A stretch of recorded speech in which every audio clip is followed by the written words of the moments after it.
Dear student, welcome once again SDSBM online class पर। Online class में student आज class 9 का थर्ड टॉपिक जो सेल का पढ़ेंगे। थर्ड टॉपिक में बेसिकली कल हम लोगों ने ये देखा था कि सेल के 3 पार्ट बताए गए थे। इसमें सेल मेम्ब्रेन या फिर plasma membrane, nucleus and cytoplasmic body, इतनी बातों के बारे में चर्चाएं की गई थी। आज उसका पहला टॉपिक है जिसका नाम है प्लाज्मा मेम्ब्रेन या फिर सेल मेम्ब्रेन। सेल मेम्ब्रेन को हम लोग हिंदी में कोशिका भित्ति बोलते हैं, अर्थात बाहरी आवरण। भित्ति मतलब होता है आवरण, outer covering layer. You know very well that the outer covering layer have a protection layer। तो यहाँ दिया भी क्या है, outer most covering of all the cell, that is called a plasma membrane or cell membrane। Student, इसमें ये outer membrane होने के कारण ये सेलेक्टिवली परमेबल होता है, क्योंकि वो सेलेक्टेड चीज़ों को ही परमिट करता है और सेलेक्टेड चीज़ों को ही आउट करता है। इसीलिए इसको हम लोग बोलते हैं selectively permeable membrane.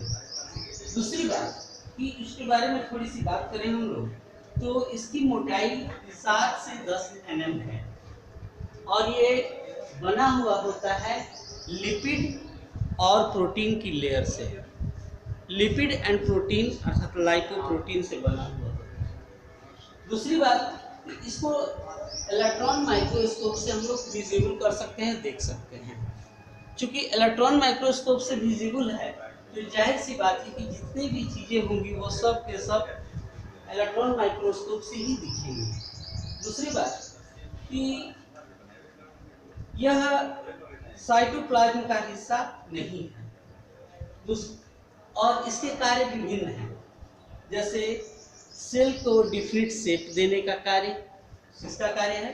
Plasma membrane या फिर सेल मेम्ब्रेन। मैकेनिकल सपोर्ट करता है खड़े रहने में। वीडियो को रोक रोक करके देख करके इसको लिखेंगे, इसके फंक्शन को। तीसरा कार्य सेलेक्टिवली परमेबल करता है, कोई भी चीज को इन करने में और आउट करने में।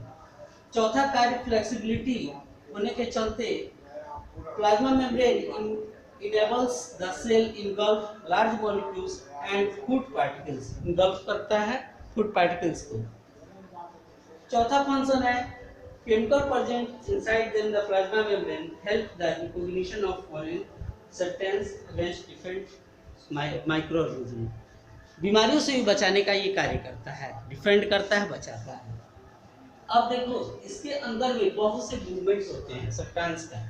उन मूवमेंटों को हम लोग डिफरेंट वेज में क्लासिफाई करते हैं। तो पहला मूवमेंट हमारा है डिफ्यूजन के लिए।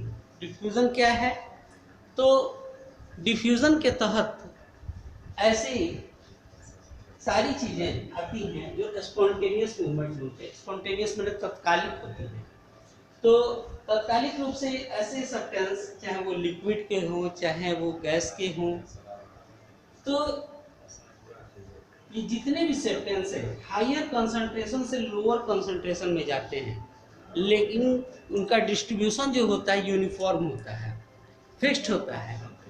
अर्थात दोनों एंड पर वो फिक्स्ड हो रहते हैं, वेरिएबिलिटी नहीं होती है। तो उस प्रकार की प्रक्रिया बेसिकली क्या कहलाती है? डिफ्यूजन कहलाती है। इसमें एक चीज ध्यान रखेंगे, जो कंसंट्रेशन होता है वो ग्रेडियंट होता है, फिक्स्ड होगा इसका। अब जैसे मान लीजिए कि एग्जाम्पल के तौर पे हम लोग कार्बन डाइऑक्साइड छोड़ते हैं, ऑक्सीजन लेते हैं, तो सबका फिक्स्ड है। तो इस तरह से फिक्स्ड डिफ्यूजन का एग्जाम्पल हो सकता है। तो डिफ्यूजन का बहुत सा महत्व है। जैसे हमारे श्वसन प्रक्रिया में सांस लेना, सांस छोड़ना, उसके बाद से ऑस्मोसिस के लिए, लिक्विड से सॉलिड के लिए, सॉलिड से लिक्विड के लिए, इन सब चीज़ों में भी डिफ्यूजन का वर्क होता है। अब बात आती है क्या? ऑस्मोसिस के लिए। तो ऑस्मोसिस क्या है?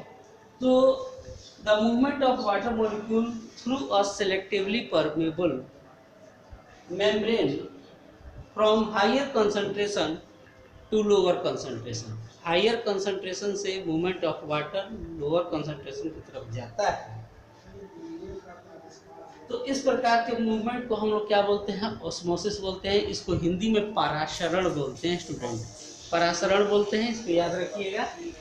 और इस प्रकार का मूवमेंट जो होता है बेसिकली देखा जाता है। तीसरा है हमारा आइसोटोनिक। आइसोटोनिक में किसी प्रकार का कोई मूवमेंट नहीं होता है, अर्थात सॉल्यूट सब सेम होते हैं, ना कोई मूवमेंट करता है, जितना इनसाइड रहेगा उतना ही आउटसाइड वॉल्यूम रहेगा। उस प्रकार के सॉल्यूशन को आइसोटोनिक बोलते हैं। हाइपोटोनिक में क्या होता है कि एक जो होता है लेस सॉलिड होता है, कम सॉलिड होता है और ज़्यादा से ज़्यादा वाटर मॉलिक्यूल्स होते हैं। इस प्रकार के सॉल्यूशन को हाइपोटोनिक सॉल्यूशन बोलते हैं, हाइपोटोनिक सॉल्यूशन बोलते हैं।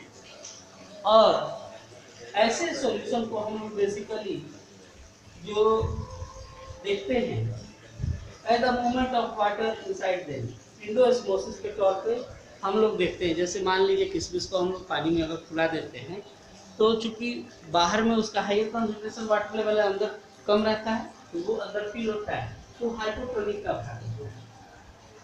तीसरा स्टूडेंट हाइपोटोनिक के लिए, तो हाइपोटोनिक में बेसिकली ये देखा जाता है कि ऐसे सॉल्यूशन जिनमें solution having lower concentration, solution जिनका लोअर कंसंट्रेशन होता है ऑफ वाटर, वो हायर की तरफ मूव करता है सॉल्यूट की तरफ में। तो ऐसे में क्या होता है, सेल लॉस कर जाता है अपने वाटर सॉल्यूशन से और वो सिकुड़ने लगता है।